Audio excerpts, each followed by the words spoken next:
Welcome everyone. Are we gelling? I think we are. Welcome to Green Summer Forever, the culminating competition event of the Green Entrepreneurial Leadership Institute. My name is Lisa Williams. It has been my pleasure to serve as the project co-chair.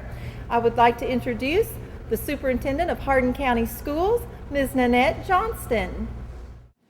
Welcome to the closing ceremony of the Green Entrepreneurial Leadership Institute, Gel In. This unique Green Summer Youth Program and competition was made possible through a grant funded by the American Recovery and Reinvestment Act of 2009, and it was awarded by the Lincoln Trail Area Workforce Investment Board. To bring this vision to life took the collaborative efforts of several groups: the Lincoln Trail Area Development District, the Lincoln Trail Innovation Center, the Kentucky Student Ventures Corporation, and Hardin County Schools.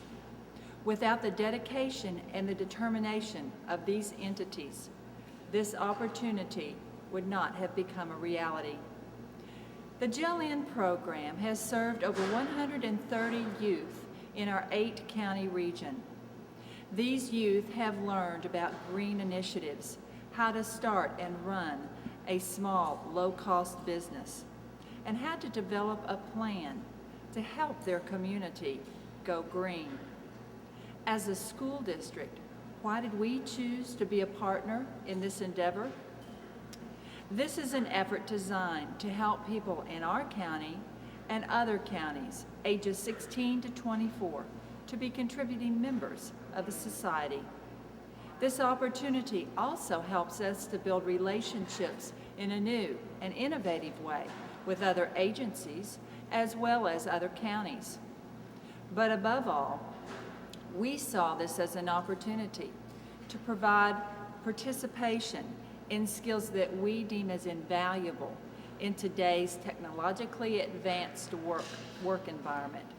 Those include innovation, communication, problem solving, analytical thinking, use of technology, teamwork, and work ethic, having responsibility, respect, and a completion of a task.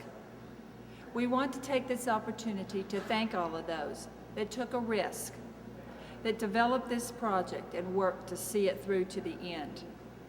We appreciate your efforts, your hard work, and the results that have emerged. Thank you, Superintendent Johnston. Now it is my pleasure to introduce Kim Houston. Kim serves as the chairwoman of the Workforce Investment Board. Kim? Hi, I'm Kim Houston, Chairman of the Lincoln Trail Workforce Investment Board. Welcome to the Green Entrepreneurial Leadership Institute, or Gel In, our first regional competition. We're pleased to get funding for the federal stimulus funds for a summer youth program that we have going on right now. The Lincoln Trail WIB decided to search for an outside-the-box approach to engaging 16-24 economically disadvantaged youth in a 6-week program focused on green entrepreneurial or green community initiatives. The youth participants formed 30 teams with at least 2 teams in each of the 8 counties in our region. Through a competitive process, we solicited proposals for new ideas to summer youth programs design. We selected Hardin County Schools, who partnered with Kentucky Student Ventures Corporation, Lincoln Trail Area Development, and the McConnell Technology and Training Center. The Hardin County Schools team hired 13 teachers. They developed curriculum, identified entrepreneurs, and environmental literacy experts to provide training to approximately 125 economically disadvantaged youth. These participants were paid $7.25 per hour to work during this 6-week program. Teamwork and competition were the key elements of this program. The best of county team that won would receive a refurbished computer and a Lexmark printer. This was a great motivator for the teams. So today's Green Summer Forever event is a regional competition, and the team members on the winning team will receive a Dell laptop computer and a printer. You're in for a real treat today when you see the presentations of the best of the county teams. I want to thank Sherry Johnson for having the vision to think outside the box, and I want to thank the panel of judges that we have here today. At this time, I would like to introduce our keynote speaker today, the Secretary of Education and Workforce Development, Secretary Helen Mountjoy. Secretary Mountjoy has done us a great pleasure by coming down today to spend time with us, and she is also serving on our board today as one of our judges. But if I could ask Secretary Mountjoy to come up now. I really am impressed with your projects. Everything from recycling projects to looking at energy audits in public buildings and challenging elected officials to put their money and their practices where their mouths have been. Looking at ways that you can have cleaner environments, cleaning up at a county fair, or owning a cleaning business are just some of the things that you all were engaged in this summer. What you were doing was planning for the future in ways that you probably did not anticipate. Our world has changed. It's changed dramatically just in your lifetime, and certainly over the course of mine. Things have changed so fast, as a matter of fact, that when I was your age, heavy manufacturing made up 1/3 of all the jobs in the United States. Today, it makes up only 1/10 of all the jobs in the United States, and those jobs that are left are very different and much more demanding from those we had in the past. Our practice of agriculture has changed, and changed dramatically. Farmers get up in the morning and check their computers to find out what they need to do that day. They check on weather patterns, they check on things that they need to do to improve their soil. They do all of these things using technology. We used to think in Kentucky that if you were willing to work hard, there would always be a place for you in a factory or on a family farm.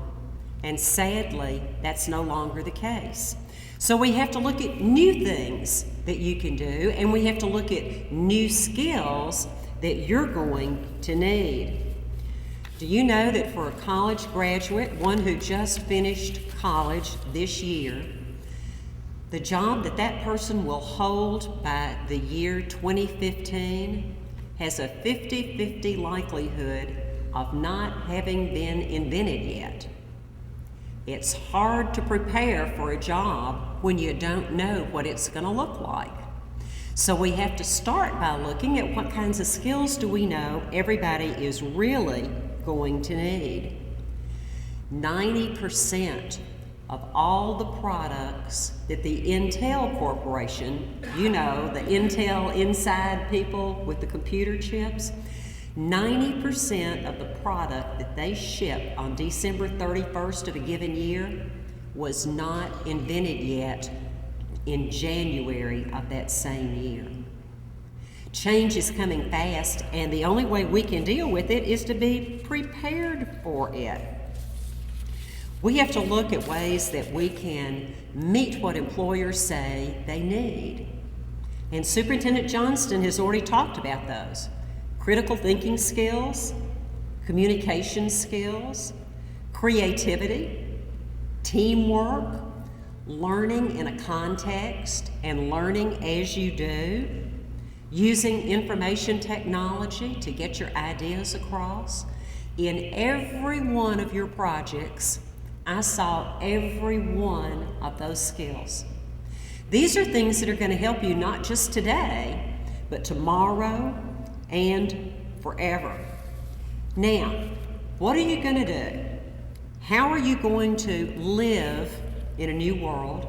And how are you going to help people like me live in a world that you understand a whole lot better than I do?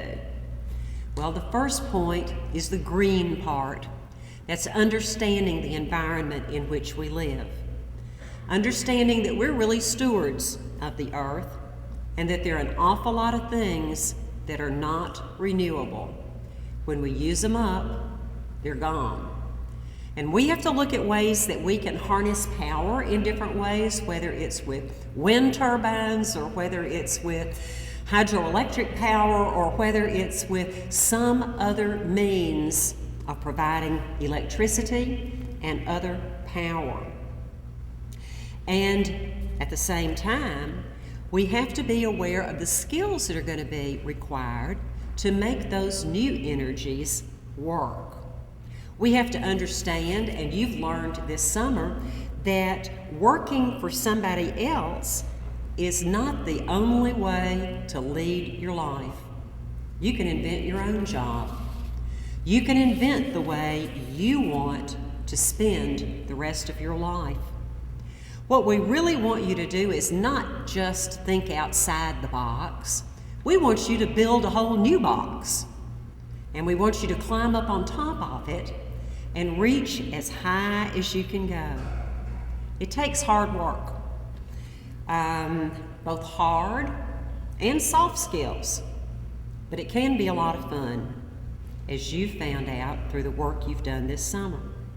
I think you've also found out that there are people who are willing to help you build a plan, willing to help you execute a plan, people who are willing to take a risk on you, people are willing to help you be a success.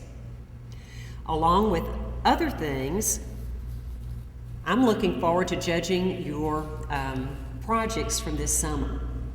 I want to offer congratulations not just to the 8 teams that we're going to hear from in just a minute, but to all 30 of the teams, and to all of you who have worked so hard this summer. I'm hoping that we as judges are going to get some ideas we can use. I'm hoping that you're going to show us new ways not just to come up with ideas, but to present them to us. Because what you've really made the first steps toward this summer is realizing that you don't have to settle for just redesigning the past. You can create the future, and we look forward to seeing what you're going to make of it. Thank you. Thank you, Secretary Mountjoy. Again, we appreciate you being here today. It has been my pleasure as the director of the Lincoln Trail Innovation Center to serve as project co-chair or co-manager this summer for the JLN project. And the other co-project manager is Bobby Clark, and Bobby would like to come up and say a few words. He's with Kentucky Student Ventures. Please make Bobby welcome.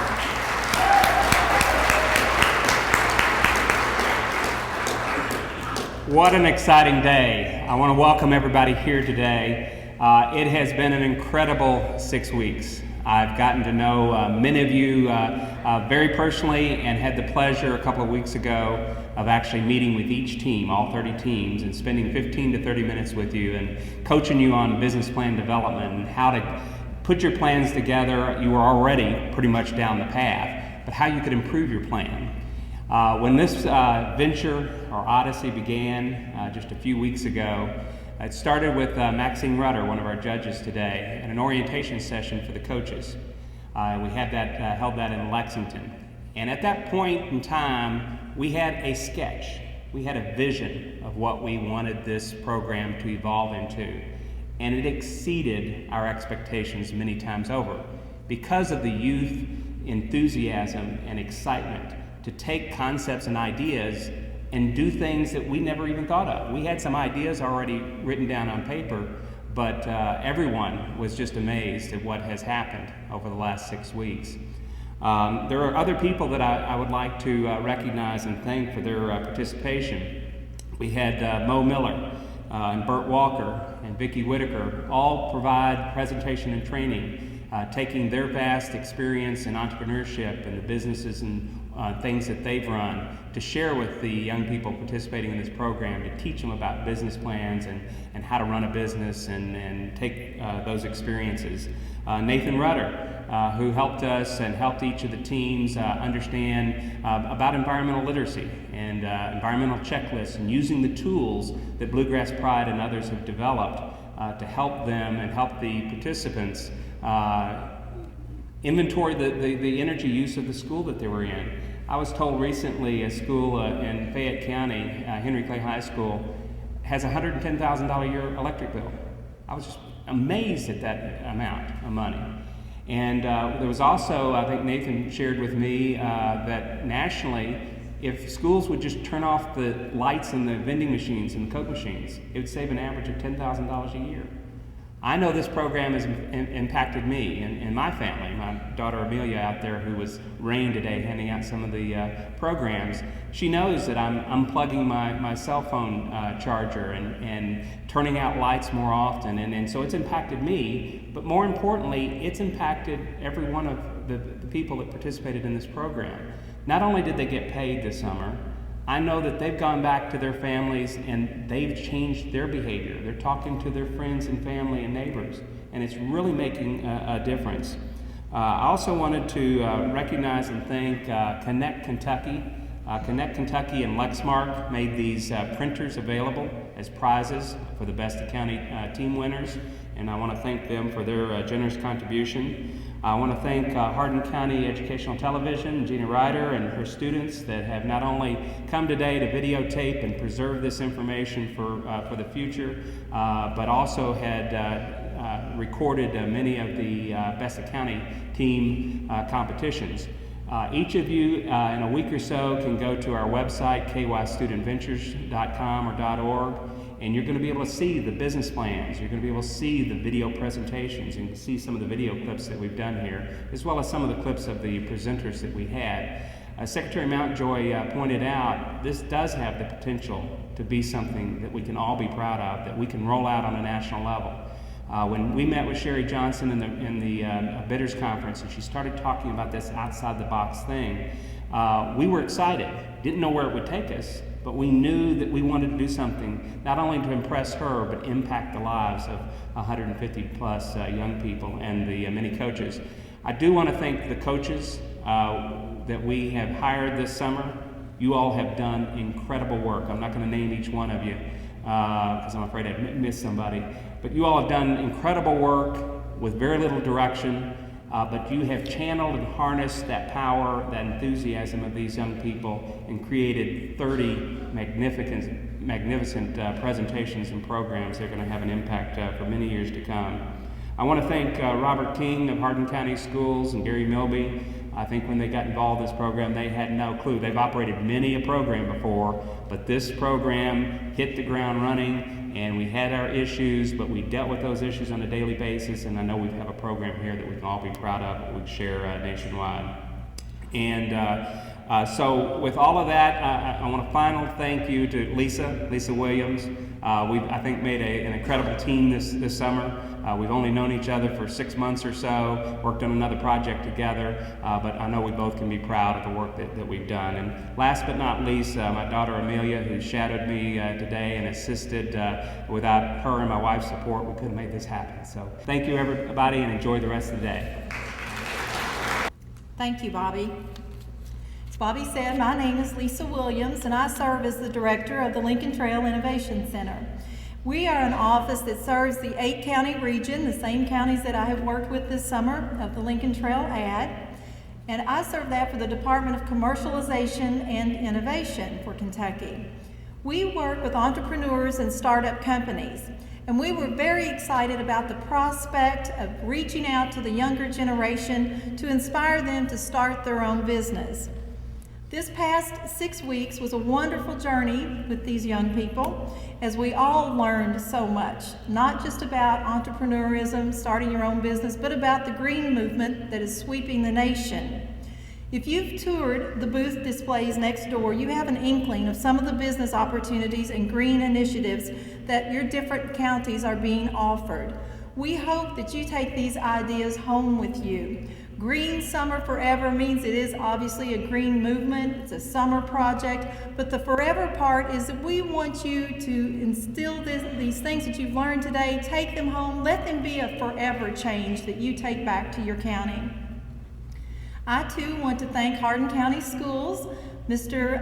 King and Mr. Milby have just been wonderful to work with, and we thank you for joining with us and allowing us to serve as your project manager on this opportunity. Also, I want to thank Sherry Johnson and Jackie Masterson from the Lincoln Trail ad. Their guidance has just helped us so much. They've been there anytime that we have needed them. They have been right there. And I want to acknowledge and commend Sherry. This was Sherry's vision to offer this summer youth program with a new spin, to make it not your typical summer youth program, but one that is focused on entrepreneurism and on the green movement. This was Sherry's vision, and I hope that we have carried that through for you, Sherry. We're about ready to start the competition now, so let me tell you a little bit about how we got here where we are today. Last week, all 30 teams in the 8-county region participated in a local competition called the Best of County competition. These teams have now advanced to this regional competition here today. Each of the 8 teams will be giving a 10-minute presentation before you all to highlight their business model and the green plan for their county. But before we begin, let me introduce our panel of judges here together. We have a highly esteemed panel gathered before us. We have wonderful representation here of experts today, green experts, experts from the energy field, entrepreneurs, government officials. I think we've covered all of our bases with the judges that we have here. So as I call your name, if you would stand up, maybe I've got your back to the crowd, so maybe you can turn around so everyone can see you. And let me just say, we really appreciate you taking time out of your busy schedule to be here with us today. First of all, we have Jim Fugate. Jim is the president of Wind Energy Corporation. Jim is an Young Entrepreneur of the Year. Jim also serves on my board for the Lincoln Trail Innovation Center. Next to Jim, we have Ann Randolph. Ann, we're glad you're here. Ann is a policy advisor. She is the policy advisor for the Department of Energy Development and Independence for Kentucky. Next, we have Bill Berger. Mr. Berger is the senior advisor to the Lieutenant Governor of Kentucky. Again, Secretary Mountjoy, we appreciate you being here. Next, we have Dr. Will Klaus. Dr. Klaus is from Western Kentucky. He always gets the crowd energized. If we have a lull, we'll just call Will up here. But Will is with Western Kentucky University. He is the director of the Center for Entrepreneurship and Innovation, and he's worked on a lot of projects. He and Mo Miller just wrapped up the Entrepreneurial Academy of Excellence program that was through the 8-county region. Next, we have Ben Jennings. Ben is from Kentucky Science and Technology. Ben is part of my loop that I work with too. Ben works with entrepreneurs to get grants for them from the state of Kentucky and to raise venture capital, help them get their companies started. Next to Ben, we have Meredith Boyd, who's from East Kentucky Power. We're glad to have you. Next, we have Jan Hedgepeth from Salt River Electric. We have good representation here of our RECCs today. Maxine Rudder. Maxine was involved with us early on. She's with Bluegrass Pride, and again, Maxine came in the very beginning to help train our teachers, to educate them on the green movement. And then finally, we have Tim Gossett from Meade County RECC. Thank you. I think Tim served as a local Best of County judge last week. We don't want that to make you prejudiced now, okay? All right, well, I think we're about ready to get started. If you all can get it up, the PowerPoint up. We are going to go in alphabetical order today, county-wise. So the boys from Breckinridge County, today's the day you wished you'd been born in Washington County. Since you're a B, you're going to go first. So the Breckinridge County team, if you will come forward, and that is the team called New Light.